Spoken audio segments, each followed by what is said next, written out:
Suatu ketika Nabi Muhammad sedang makan-makan bersama-sama para sahabatnya seperti biasanya. Nabi Muhammad melihat kenyataan bahwa salah satu sahabatnya ketika mulai makan tidak membaca bismillah. Rasul mendiamkan saja situasi tersebut sambil terus memperhatikan tingkah laku sahabatnya tersebut. Ketika selesai makan, sahabatnya tersebut membaca bismillah bi awalihi wal akhirihi. Maka mendadak Rasulullah Muhammad SAW tersenyum melihat kelakuan dari sahabatnya tersebut. Karena sahabatnya tersebut telah mempermainkan iblis. Bahwa seseorang melakukan suatu perbuatan tanpa dimulai dengan bismillah, maka iblis akan ikut serta dalam perbuatannya tersebut. Dalam hal ini, iblis ikut makan makanan yang dimakan oleh sahabat tersebut dengan membaca bismillah bi awalihi wal akhirihi, maka terpaksa iblis memuntahkan kembali segala yang telah ikut dia makan bersama sahabat tersebut. Allah SWT telah memerintahkan seorang malaikat menemui iblis supaya dia menghadap Rasulullah SAW untuk memberitahu segala rahasianya, baik yang disukai maupun yang dibencinya. Hikmatnya ialah untuk meninggikan derajat Nabi Muhammad SAW dan juga sebagai peringatan dan perisai kepada umat manusia. Maka malaikat itu pun berjumpa iblis dan berkata, "Hei iblis, bahwa Allah yang maha mulia dan maha besar memberi perintah untuk menghadap Rasulullah SAW. Hendaklah engkau buka segala rahasiamu dan apapun yang ditanya Rasulullah hendaklah engkau jawab dengan sebenar-benarnya. Jikalau engkau berdusta walau satu perkataan pun, niscaya akan terputus semua anggota badanmu, uratmu, serta disiksa dengan azab yang amat keras." Mendengar ucapan malaikat yang dahsyat itu, iblis sangat ketakutan. Maka segeralah dia menghadap Rasulullah SAW dengan menyamar sebagai seorang tua yang buta sebelah matanya dan berjanggut putih 10 helai, panjangnya seperti ekor lembu. Iblis pun memberi salam, sehingga 3 kali tidak juga dijawab oleh Rasulullah SAW. Maka iblis, alaihi lanat, berkata, "Ya Rasulullah, mengapa engkau tidak menjawab salamku? Bukankah salam itu sangat mulia di sisi Allah?" Maka jawab Nabi dengan marah, "Hei adulah seteru Allah kepadaku, engkau menunjukkan kebaikanmu.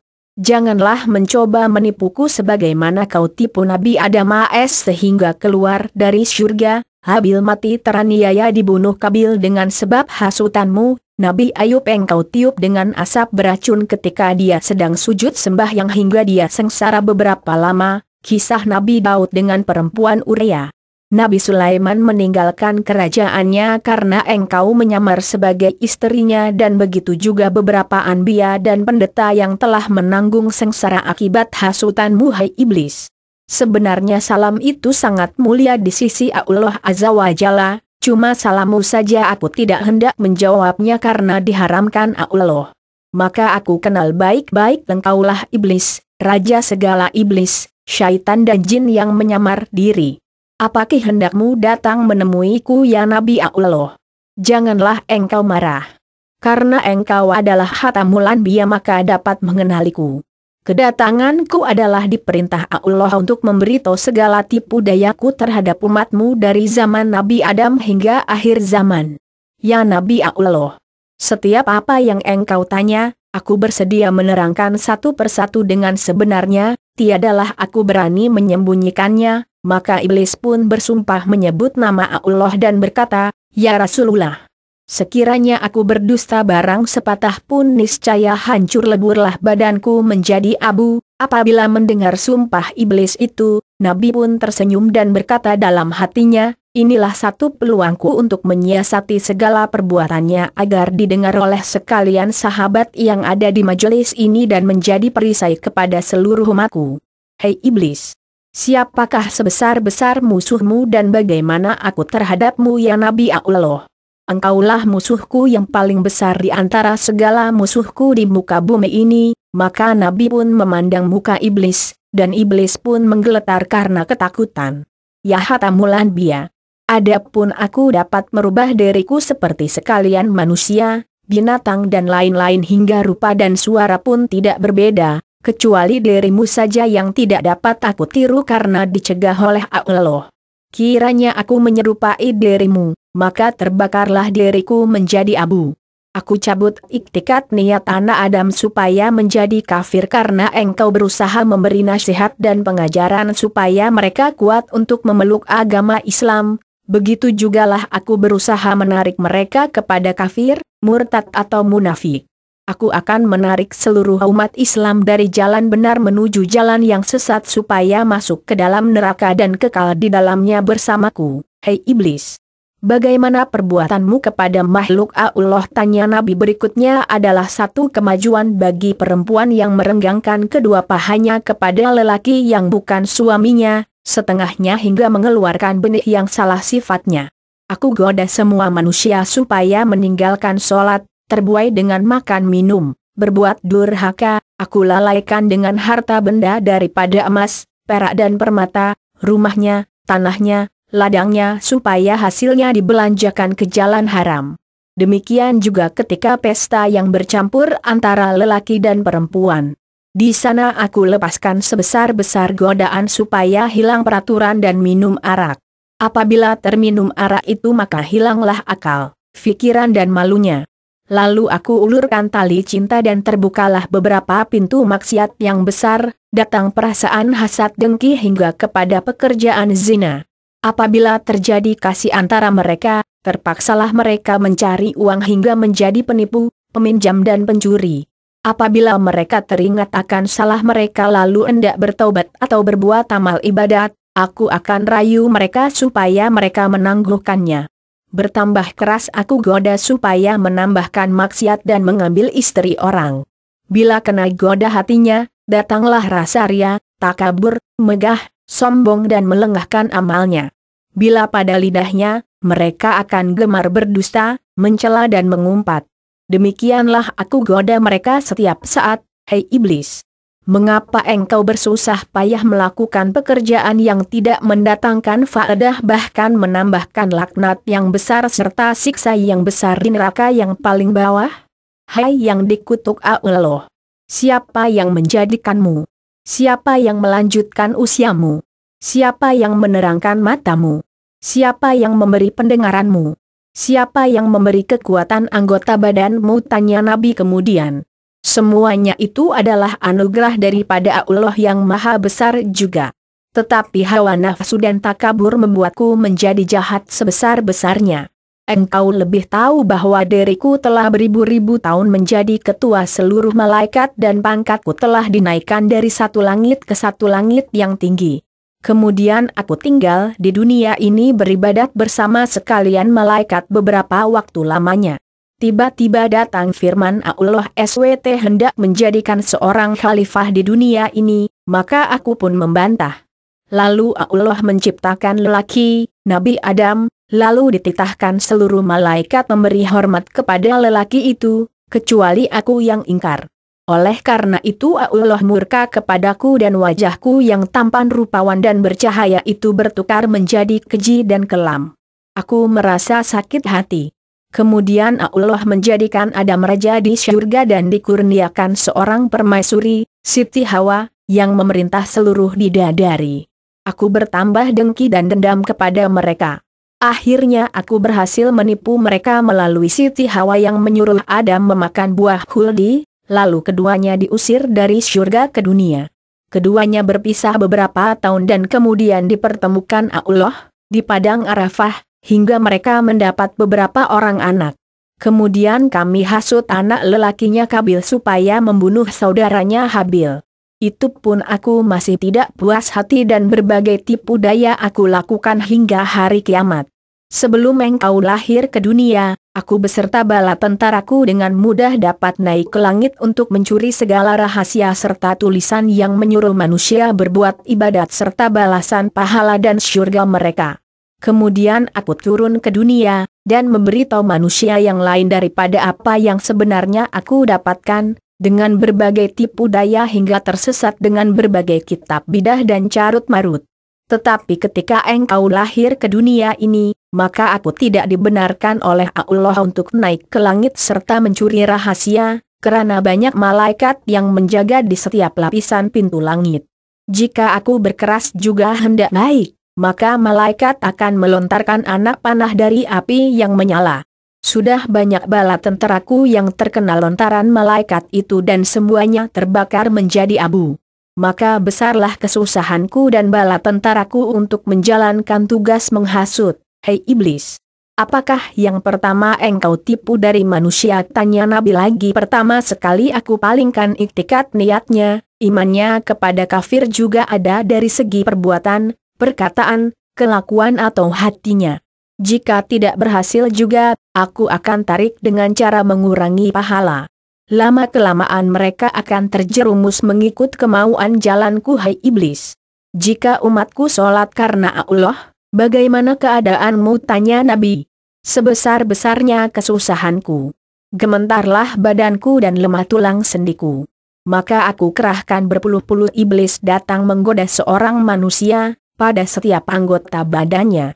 Setengah-setengahnya datang pada setiap anggota badannya supaya malas sholat, was-was, terlupa bilangan rakaatnya, bimbang pada pekerjaan dunia yang ditinggalkannya, senantiasa hendak cepat habis sholatnya, hilang khusyuknya, matanya sentiasa menjeling ke kiri kanan, telinganya senantiasa mendengar orang bercakap serta bunyi-bunyi yang lain. Setengah iblis duduk di belakang badan orang yang sembahyang itu supaya dia tidak kuasa sujud berlama-lama, penat atau duduk tayak, dan dalam hatinya senantiasa hendak cepat habis sholatnya. Itu semua membawa kepada kurangnya pahala.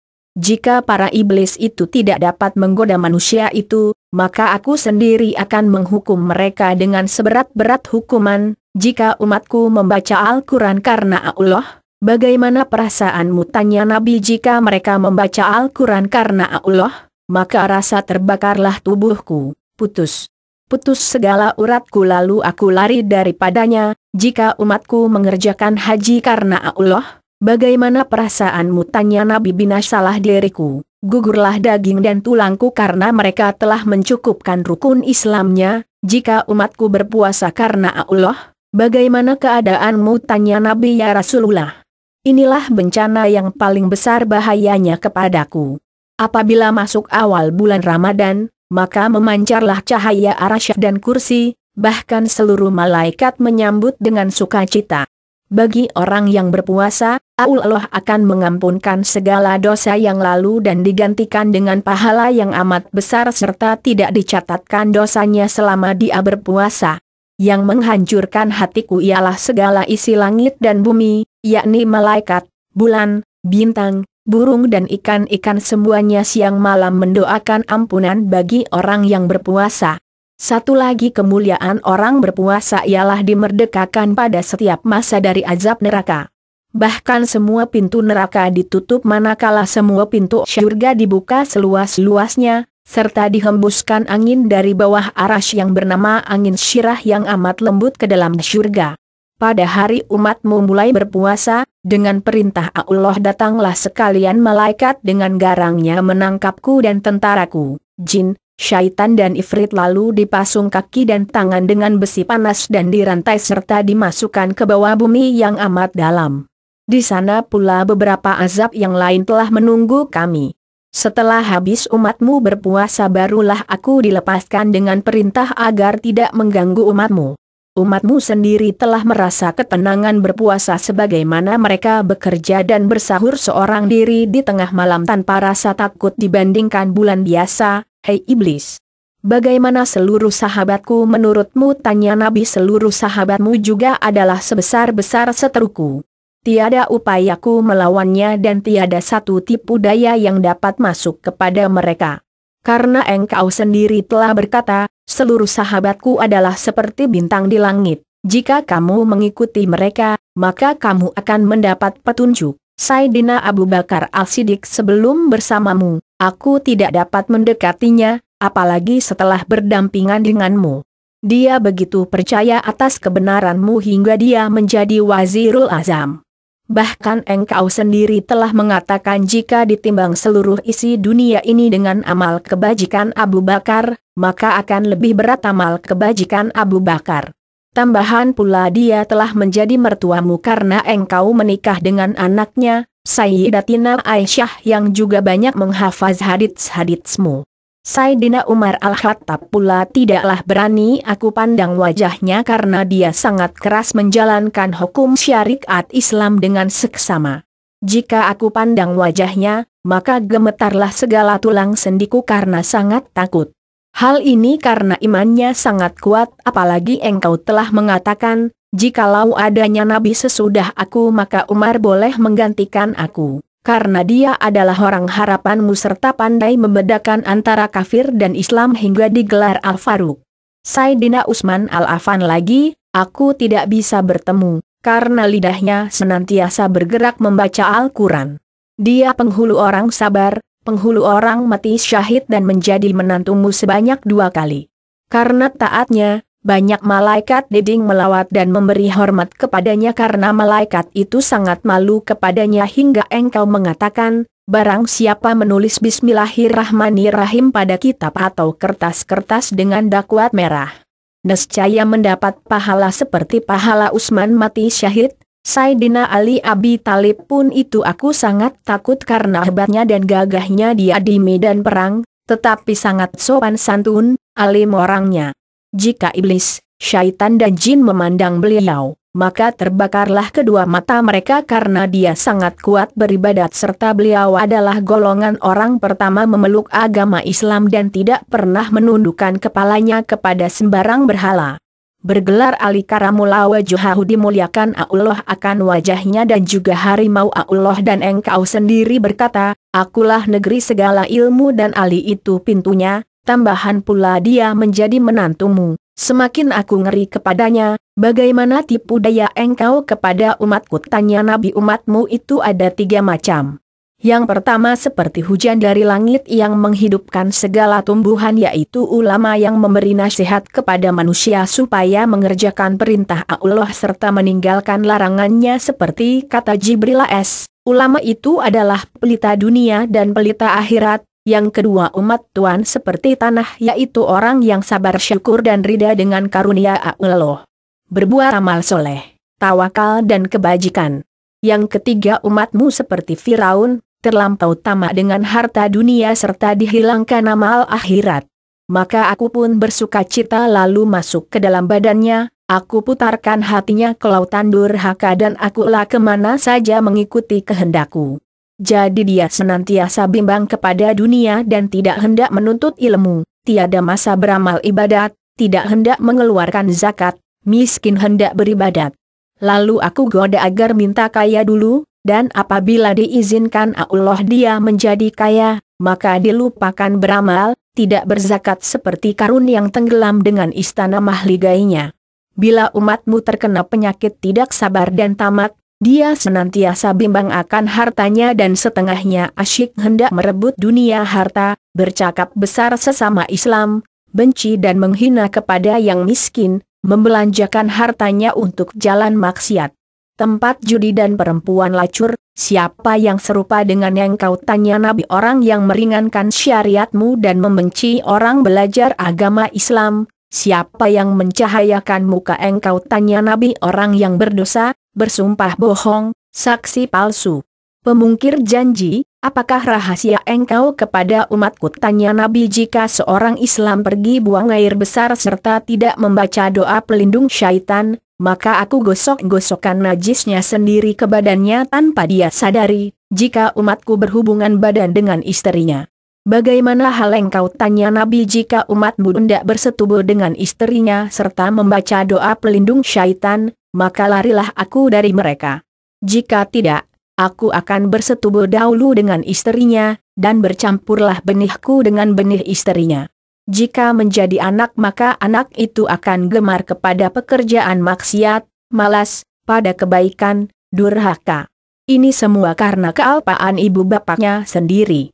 Begitu juga jika mereka makan tanpa membaca bismillah, aku yang dahulu makan daripadanya. Walaupun mereka makan, tiadalah merasa kenyang, dengan jalan apa dapat menolak tipu daya engkau tanya Nabi? Jika dia berbuat dosa, maka dia kembali bertaubat kepada Allah, menangis menyesal akan perbuatannya. Apabila marah segeralah mengambil air wudu, maka padamlah marahnya, Siapakah orang yang paling engkau lebih sukai? Tanya Nabi. Lelaki dan perempuan yang tidak mencukur atau mencabut bulu ketiak atau bulu ari-ari, bulu kemaluan, selama 40 hari. Disitulah aku mengecilkan diri, bersarang, bergantung, berbuai seperti pijak pada bulu itu, hei iblis. Siapakah saudara engkau? Tanya Nabi. Orang yang tidur meniarap telungkup, orang yang matanya terbuka, mendusin, di waktu subuh tetapi menyambung tidur lagi. Lalu aku lenakan dia hingga terbit fajar. Demikian gua pada waktu zuhur, asar, maghrib dan isya, aku beratkan hatinya untuk sholat. Apakah jalan yang membinasakan diri engkau? Tanya Nabi. Orang yang banyak menyebut nama Allah, bersedekah dengan tidak diketahui orang, banyak bertobat, banyak tadarus Al-Quran dan sholat tengah malam, hei iblis. Apakah yang memecahkan mata engkau? Tanya Nabi. Orang yang duduk di dalam masjid serta beriktikaf di dalamnya. Apalagi yang memecahkan mata engkau? Tanya Nabi. Orang yang taat kepada kedua ibu bapanya, mendengar kata mereka, membantu makan, pakaian, mereka selama mereka hidup, karena engkau telah bersabda, syurga itu di bawah tapak kaki ibu